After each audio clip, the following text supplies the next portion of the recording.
al Padre, al Hijo y al Santo Espíritu, como eran al principio, son hoy, habrán de ser eternamente. Amén.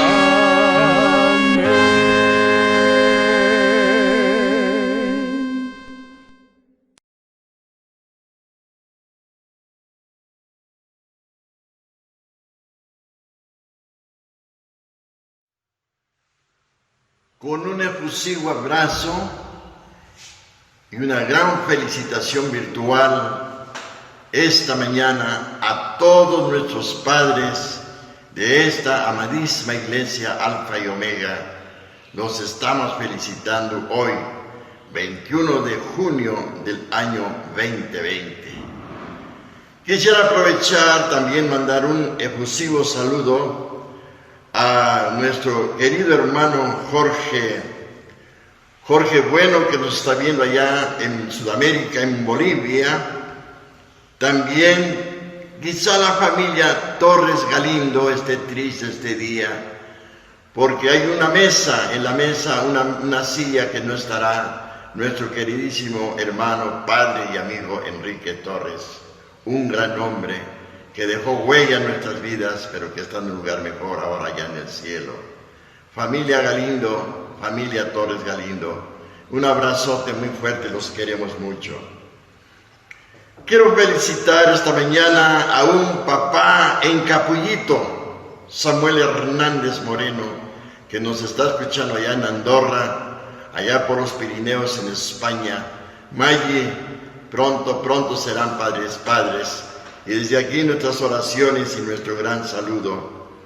También un gran saludo a Guatemala, a mi querida Elvia, doctora Elvia, Sarita, doña Rebeca, que tanto apreciamos, a don Rubén Páez Fernández, que está allá por Los Amates, y también que nos ve en Guatemala, mi querida cuñada Albaluz, viuda de Barragán.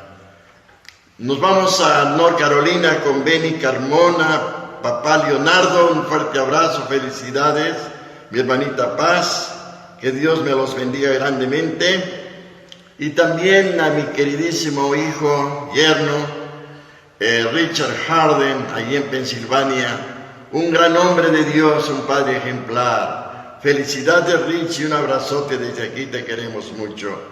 También queremos saludar esta mañana a nuestro amado hermano Samuel Arriaga, que nos está viendo allá en Yatipán, Hidalgo, Conchita, toda la familia, la iglesia de Yatipán, y también su yerno, Gregorio Cervantes, allá en Tianguistengo. Gregorio, un abrazote.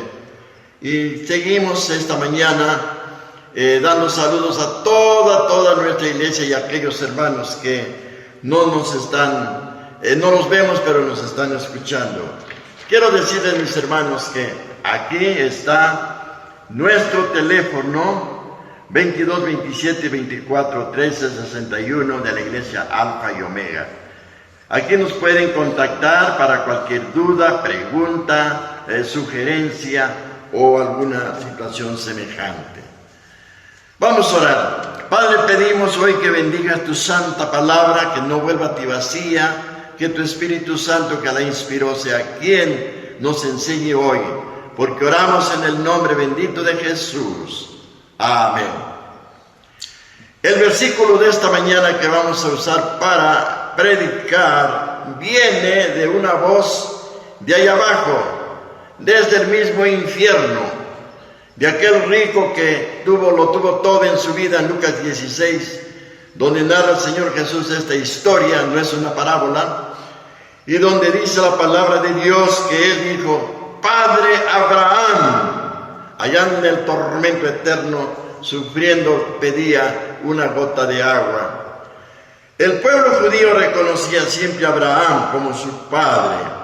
En Juan capítulo 8 y ese versículo 39, dice la Biblia que decían ellos a Jesús: Cuando él los confrontaba y les decía que eran unos hijos del diablo en el verso 44, ellos dijeron: nosotros somos de Abraham, nuestro padre. La palabra Abraham es un poquito difícil la etimología. Algunos piensan que la palabra Abraham quiere decir elevado. Dios le cambió su nombre de Abraham, Abraham. Hay personas que le cambian su nombre. Padre de naciones le dijo en el 17, 4 y 5, serás padre de muchedumbre. Le dijo en el 28, 13, también le dio esta promesa a su nieto, serás padre de muchedumbre. Le dijo: puedes contar las estrellas del cielo, puedes contar la arena del mar, así será tu descendencia. Y por medio de la gracia de Dios nosotros alcanzamos misericordia, salvación, aun siendo gentiles. También a nosotros nos amó el Señor y nos da salvación. Hay algunos ejemplos en la vida de Abraham muy buenos que debemos de imitar y algunos que debemos evitar porque no fue un santo perfecto como nosotros. Como dice el doctor Neil Anderson, somos pecadores, sí, pero somos santos. En la presencia de Dios somos santos que ocasionalmente pecamos. Creo que la primera parte muy importante que debemos de imitar es su vida devocional, su vida de comunión con Dios. Él nunca descuidó esto. La palabra de Dios dice en Génesis capítulo 12, versículo 7, que cuando en su peregrinar llegó a Siquem y Dios le apareció, y Dios le afirma una gran promesa y Dios le confirma su pacto, que sería padre de muchas naciones. Él, como respuesta a esta gran promesa que Dios le dio, dice la Santa Biblia que él allí en Siquem edificó un altar y en ese altar adoró a Dios. Tenía un lugar especial. Tú, mi amado hermano, hermana, debes de tener un altar familiar, un altar en tu vida espiritual, en tu corazón, donde el mismo Satanás no tenga acceso a tus pensamientos, a tu mente, y cualquier pensamiento opuesto a la voluntad de Dios, llevarlo sujeto a la voluntad del Señor Jesucristo. Entonces aquí tenemos que Él tiene un altar, el primero en su vida. La iglesia de Éfeso, Jesús le cuestionaba diciéndole: has dejado tu primer amor, has descuidado tu altar de adoración. Tenemos que tener como iglesia, como cristianos, como individuos, como personas, cuidar mucho ese altar en la oración. En ese mismo capítulo 8 de Génesis, capítulo 12, tenemos en el verso 8 un lugar llamado Betel. De Siquem se fue a Betel y allá en Betel Dios se le vuelve a aparecer y allí es donde él vuelve a retomar aquella gran bonita costumbre de levantar un altar.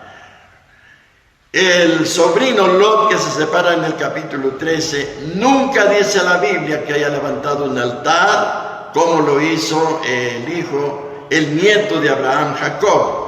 Ahí en Betel Dios se reveló también a Jacob, Dios le habló que él también sería una gran nación en él, una gran promesa de Dios. Hermanos queridos, allá en Betel, él tuvo una experiencia después de hacer su altar de adoración a Dios. Él tuvo una gran experiencia de falta de fe que no debemos de imitar. Vino una gran hambruna y él tuvo que irse a Egipto. Y él sabía que su esposa Sarai era muy guapa, muy hermosa, y entonces entró en convenio con ella. Aunque Sarai era hija de su padre, pero no de su madre, en cierta forma era media hermana. Pero él, a conveniencia de sacrificar a su esposa, dijo: es mi hermana. Cuando el faraón vio a esta gran mujer hermosísima, luego la mandó a traer y se la llevó a su harén. El diablo no descansa. El diablo quería alterar la genética de la promesa, del hijo de la promesa de Génesis 3:15, como lo había hecho con los ángeles en Génesis capítulo 6. Ahora aquí tenemos un gran problema. Cuando Faraón se dio cuenta que Sara era esposa de Abraham y no hermana, se enojó. Lo cuestionó, lo humilló, lo regañó. Le dijo, ¿por qué has hecho esto? Lo mismo que hizo en su segunda mentira con el rey de Abimelech. Bueno, pues como humano tenía sus fallas. Por eso cuando la Biblia dice en el capítulo 12, versículo 12, descendió. Cuando la Biblia dice descendió es como quien dice la ley de la gravedad. Caemos, no nos levantamos, caemos. Cuidado porque muchas veces queremos descender al mundo donde Satanás nos estuvo esclavizados por años, sujetos a su voluntad. Dios nos rescató, Dios nos sacó de allí, Dios transformó nuestra vida, Dios nos dio una nueva identidad en Cristo Jesús. Y debemos de tener como cristianos mucho cuidado con la vanagloria de la vida, con los deseos de la carne, los deseos de los ojos, porque Dios eso lo ve como un gran pecado. Es mejor, como dice Romanos, presentarnos cada día en sacrificio vivo para poder comprobar la buena voluntad de Dios agradable y perfecta. Entonces aquí volvemos que Él tiene aquí en este lugar su tercer altar donde Él regresa a la comunión con Dios, donde Él regresa a buscar el rostro de Dios, donde Él regresa a renovar sus votos. Me imagino como aquel hijo pródigo que, viendo su condición tan miserable, tan humillante, cuidando puercos en aquel lugar que era lo más humillante para un judío por ser animales inmundos, viendo su condición, recordó el lugar donde estaba y después de haber descendido y caído tan bajo, volvió al lugar cuando dijo, me levantaré e iré a mi padre y le diré, Padre, he pecado contra el cielo y contra ti. Y ahí se ve el gran amor de Dios, que nunca perdió su relación de hijo, perdió su comunión, diríamos, nunca perdió la salvación, bajó al pecado, pero Dios lo perdonó, lo restauró, lo restituyó como príncipe y hizo una gran fiesta. Último aspecto que me gusta imitar aquí y ver de Abraham, en el capítulo 13, dice la palabra del Señor que cuando él regresaba de conquistar a aquellos reyes de Sodoma que habían cautivado a su sobrino Lot, él con sus 325 criados, lo primero que buscó fue un lugar donde tener comunión con Dios. Y allá en Salem, que es Jerusalén, estaba Melquisedec, el que era rey y también era sacerdote. El sacerdocio de Jesús viene de Melquisedec. Y dice la palabra de Dios que en gratitud por todo lo que Dios había hecho por él en ese capítulo 13, le dio el diezmo de todo lo que él había logrado. Mis amados hermanos, muchos pelean si el diezmo pertenece a la ley, si el diezmo ya no es funcional, si el diezmo no debe de ser. Hermanos queridos, al Señor Jesús no se dio el 10%, se dio entero. Somos mayordomos, hermanos queridos, de nuestra familia, de nuestro tiempo, de nuestras finanzas. Y si no queremos ver una iglesia pobre, una iglesia con limitaciones, yo creo que el Señor debe de tocar nuestros corazones también, seguir el ejemplo de Abraham. Y Dios lo bendijo grandemente. Dios ha prometido bendecir. Dice, vosotros me habéis robado. ¿Cómo te hemos robado? Pues Él dice, en mis diezmos. Mis amados hermanos, Dios dice, probadme, y yo derramaré bendición hasta que sobreabunde y abriré las ventanotas grandototas del cielo para derramar bendición sobre nosotros.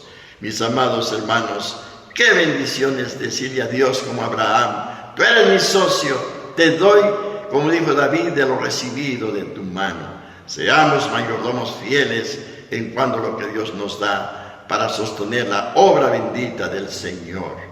Mis amados hermanos, que Dios ayude en este aspecto a nuestras vidas a imitar estas cosas de Abraham. El último altar que la Biblia menciona en la vida de Abraham está en el capítulo 22. Capítulo 22. En este capítulo Dios le dice a Abraham que fuera a sacrificar a su hijo hasta el monte Moría. ¿Por qué el monte Moría? Camino de 3 días fueron. Hay mucha tipología en Isaac con la vida de Jesús. Hoy no tenemos tiempo para analizar esto. Pero es interesante porque en 2 de Crónicas, capítulo 3, versículo 1, Dios le dijo a Salomón que el templo lo debería edificar, construir allí en el monte Moría en Jerusalén. Y fue ahí precisamente, algunos se creen que en el monte Moría fue donde el Cordero de Dios. Recuerdan que cuando Isaac preguntaba, ¿dónde está el Cordero para el sacrificio? Padre mío, ¿todo está listo? La gran pregunta del Antiguo Testamento, ¿dónde está el Cordero? Y la respuesta en Juan 1:29, cuando el Bautista le dice, señalando a Jesucristo, dijo, he aquí el Cordero de Dios que quita el pecado del mundo. No que cubría el pecado como los sacrificios del sistema antiguo testamentario, porque solamente eran salvos a crédito, sino que era quitar completamente el pecado. Caía sobre la ira de Dios para limpiarnos, para redimirnos, para justificarnos, para santificarnos y para darnos la completa y total salvación gratuita. ¡Qué amor del Padre para con nosotros! Es aquí en este lugar donde se hace el último altar. Es aquí el lugar donde ya nunca más va a haber otro altar en la vida devocional de Abraham. Hay un reconocimiento muy especial de parte de Dios para con Abraham. Dice la palabra de Dios en 2 de Crónicas 27 que Dios dice, Abraham mi amigo. En Isaías capítulo 41 verso 8 dice la palabra de Dios que Él era para siempre Abraham mi amigo. Y en el libro de Santiago capítulo 2 y el verso 23, Santiago 2:23 dice, Abraham fue llamado amigo de Dios. Es el único personaje en todas las escrituras que se menciona, exceptuando el cambio que vino a hacer el Señor Jesús, el Hijo de Dios, y nos dijo, ya no los voy a llamar siervos, los voy a llamar amigos, nuestro amigo Jesús. Les voy a revelar lo que mi Padre me ha mostrado, el amigo nuestro Jesús. En segundo lugar, la segunda aplicación que yo veo aquí de imitar es la vida familiar. No solo la vida espiritual, también la vida familiar de Abraham. En este capítulo 22 de Génesis, el verso 2, Dios mismo, fíjense hermanos, Dios mismo le dice a Abraham, tu hijo, a quien tanto amas. Isaac era muy amado de su padre y Dios mismo sabía y conocía el corazón de Abraham. Por eso le dijo, el hijo a quien tú tanto amas. Padres que me están escuchando, si hay algo en la vida que puede llenar el corazón de un niño o de una niña, es el amor que tenemos que darles. Desgraciadamente, hay tanto padre irresponsable que no debería llevar ese título tan precioso, porque sustentamos el título del Padre de los cielos y no hay amor. Hay mucha violencia en los hogares, hay mucha imparcialidad, hay muchos problemas, hay muchos niños abandonados, tristes. Nunca han conocido el amor de un padre. Qué tristeza, ¿verdad? A veces queremos llenar ese vacío de los hijos con regalos, llenarlo con paseos, con cosas por el estilo, con juguetes, llenar una bodega de juguetes, pero el niño quiere más que eso. El niño quiere que tú lo abraces, que tú lo beses, que tú le digas, hijo mío, te amo mucho, tú eres el motivo de mi vida, tú eres por quien lucho, por quien trabajo, por quien hago todo. Te lo debo todo, mi hijo, y porque te amo tanto, por eso a veces te corrijo. Dios sabía que amaba mucho a su hijo, y por eso en el capítulo 22 tenemos esa gran historia que Dios se lo pidió para que lo sacrificara. Hebreos capítulo 11 dice que la fe de Abraham era tan especial, tan bien ubicada, tan bien dirigida, que sabía Abraham que si era sacrificado, posible era para Dios levantarlo de las mismas cenizas de aquel sacrificio, porque había prometido que en él serían también benditas todas las naciones del mundo. Otro aspecto aquí en la vida familiar de Abraham era el cuidado que él tenía en cuanto a la compañera de su vida. La Biblia dice: no es bueno que el hombre esté solo, pero tiene que ser una excelente ayuda idónea. ¿Cuántas veces como pastor yo he hablado con jóvenes, con señoritas, y les digo: no te conviene casarte con este chico, con esta chica? Tú eres cristiano, tú eres cristiana, y vas a tener un suegro que es el diablo. Y me dice: no se preocupe, pastor, yo lo voy a convertir. La ley de la gravedad otra vez. Caer es muy fácil, levantarse no se puede. Por eso en el capítulo 24, los versículos 1 al 7, dice que a la Biblia que Abraham ya era viejo, y le habló con su mayordomo Eliezer y le dice: ¿sabes qué? Quiero que hagas un juramento.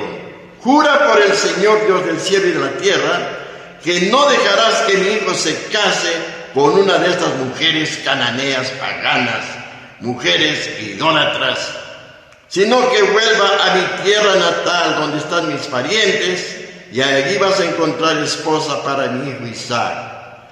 Y el cielo pregunta: ¿qué pasaría si esa señorita no quisiera viajar conmigo o no la pudiera encontrar? Y Abraham dice: haz lo que te mando, y si no sucede así, tú serás libre de este juramento.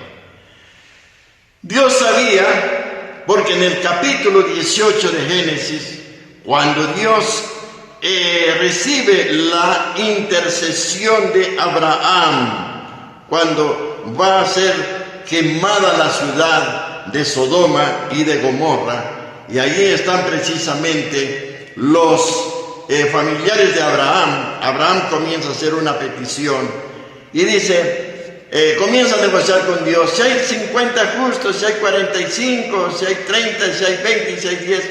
Y no había más que un solo justo, porque así dice Pedro, que Lot se afligía al ver la nefanda conducta de los de Sodoma. Quizás era un justo, un hermanito medio carnalote, pero al fin y al cabo creyente en Dios.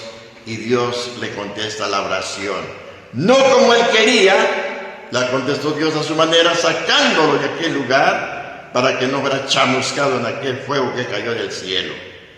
Pero dijo Dios, interesante, dice, capítulo 18 y verso 18. Vean ustedes, mis hermanos.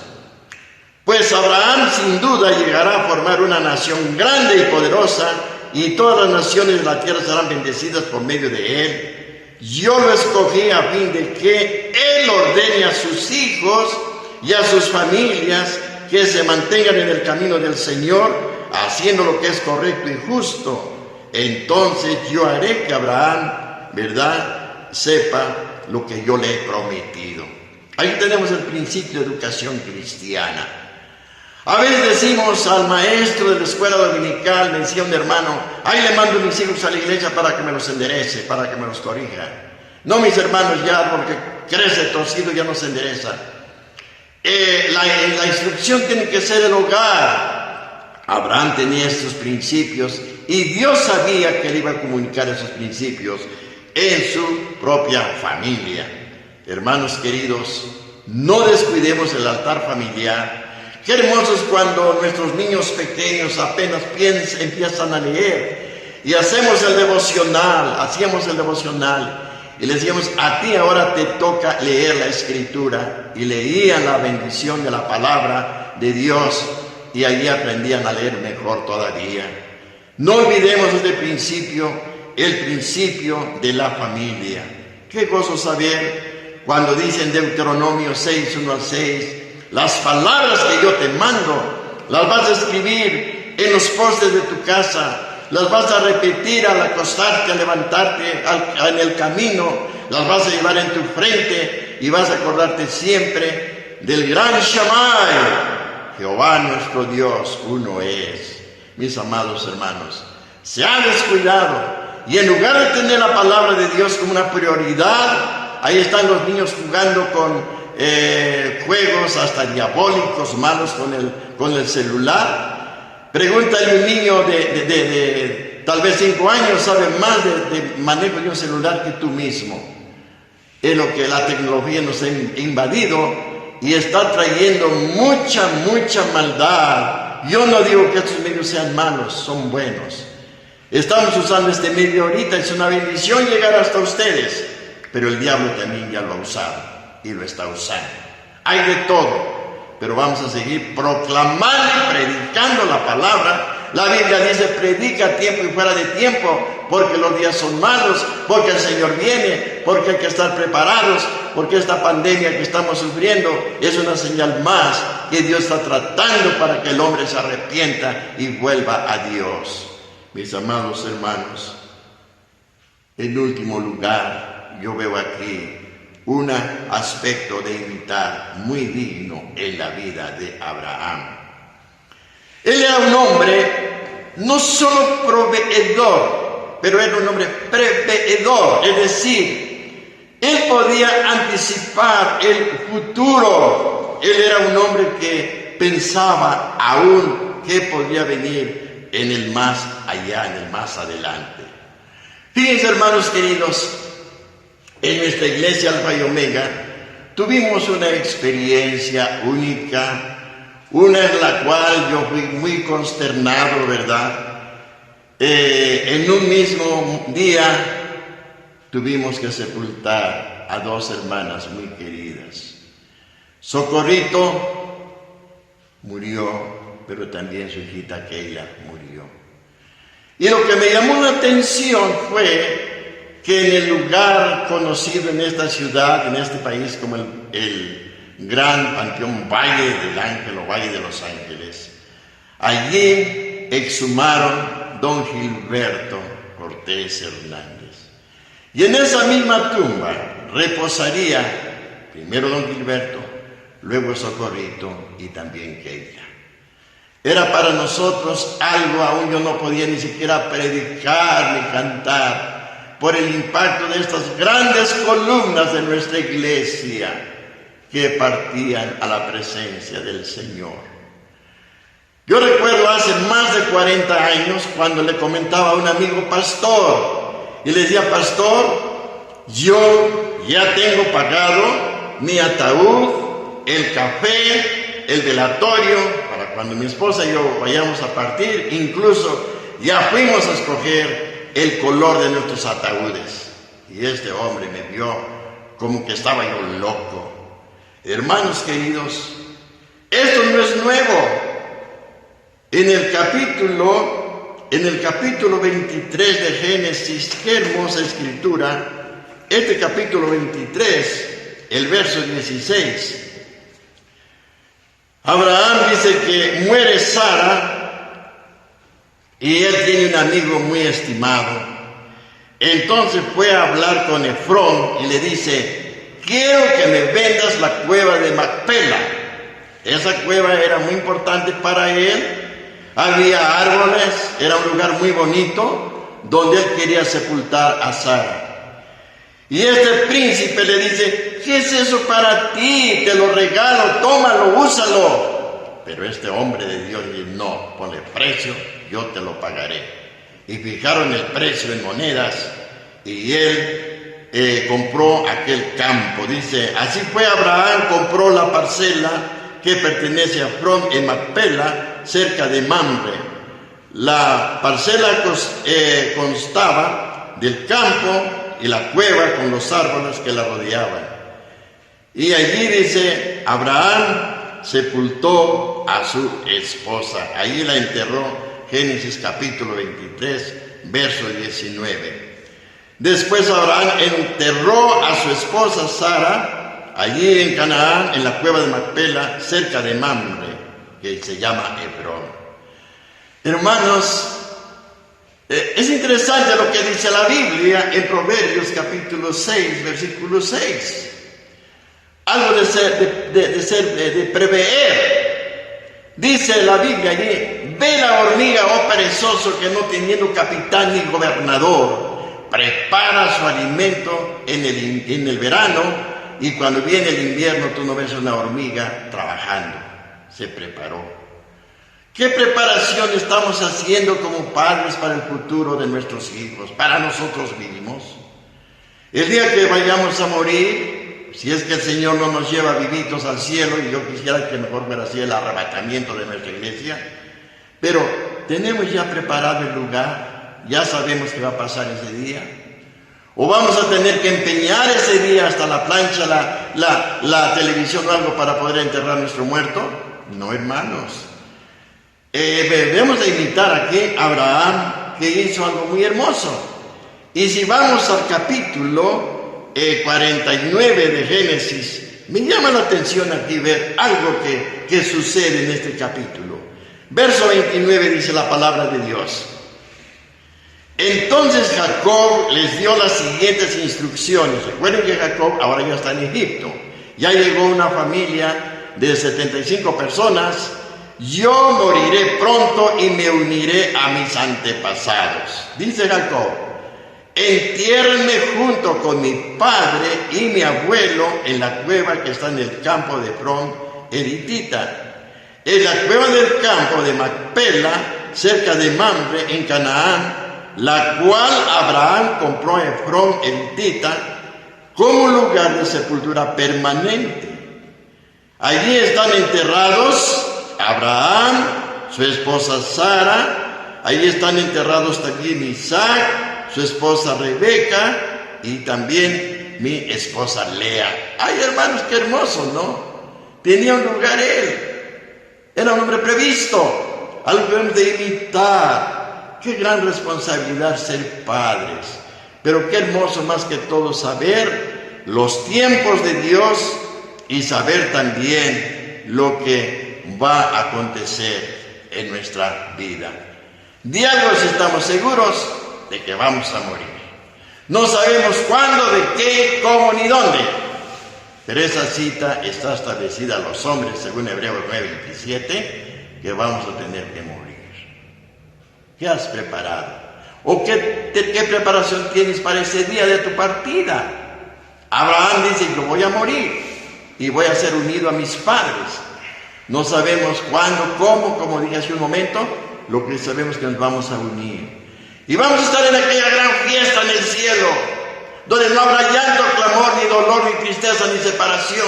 Y estaremos siempre con el Señor, mis amados hermanos. Y ahí vamos a conocernos, vamos a convivir. Vamos a ver seres queridos que amamos, que ya nos han sucedido en el camino de la vida. Y qué gozo será unirnos para nunca jamás decirnos adiós. Pero qué triste de aquellos que en vida rechazaron el único camino de la salvación, que es Jesucristo. Irán al tormento eterno. El hombre no va al infierno por ser pecador, porque ya nace pecador. Se va al infierno porque rechaza el regalo de Dios que ya está hecho en la cruz del Calvario, que es la salvación por gracia y gratuita. Querido Padre, te felicito en este hermoso día, que es tu día, y he dejado en ti esta meditación, esta enseñanza. ¿Y sabes qué algo hermoso? En Hebreos capítulo 11, versículo 39 y versículo 40 dice la palabra de Dios, hablando de los antepasados, dice: debido a su fe, porque el capítulo 11 habla de los héroes de la fe, debido a la fe de todas estas personas, gozaron de una buena reputación y un buen testimonio. Aunque ninguno recibió lo que Dios les había prometido, pues Dios tenía preparado algo mejor para nosotros, de modo que ellos no llegarán a la perfección sin nosotros. Oh, gloria a Dios. Que Dios nos ayude en nuestra vida cristiana a ser hombres de oración, hombres consagrados a Dios, padres dedicados como ejemplo de tomar el gran sacerdocio de tu vida espiritual en el hogar. Un padre que es temeroso de Dios, que tiene su altar no derribado, sino bien construido en la oración y en la oración. Un padre también que sabe conducir a sus hijos en el camino de la vida cristiana, pero un padre que prevé para su futuro. Oremos. Señor, te damos gracias por tu palabra en esta hora. Pedimos que sea bendecida y que no vuelva a ti vacía, porque oramos, Señor, en el nombre de Jesús, pidiendo una bendición muy especial por cada padre, que en este día lo bendigas, lo fortalezcas y le des sabiduría para que seamos padres más humildes, más sencillos, que podamos presentarnos delante de ti siempre con un corazón quebrantado, con un espíritu contrito y humillado. Guíanos por la provisión, por la humillación, Señor, y también por prever para todo. Porque oramos en el nombre bendito de Jesús.